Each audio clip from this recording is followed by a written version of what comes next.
आज कई दोखी सिंधी संगत को गुरु नानक के चरणों से तोड़ने का जतन कर रहे हैं। साथ संगत की सिंधी संगत पिछले 300 वर्षों से भी अधिक गुरु ग्रंथ साहब के चरणों से जुड़ी है।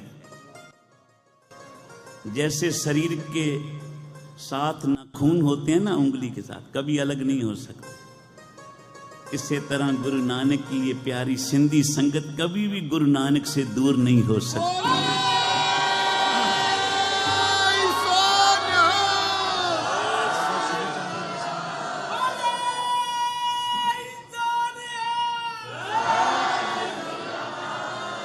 और श्री गुरु नानक देव जी के बड़े बेटे बाबा श्री चंद जी महाराज ने सिंध में जाके गुरु नानक के नाम का इतना प्रचार किया। आज जितनी सिंधी संगत गुरु ग्रंथ साहब से जुड़ी है,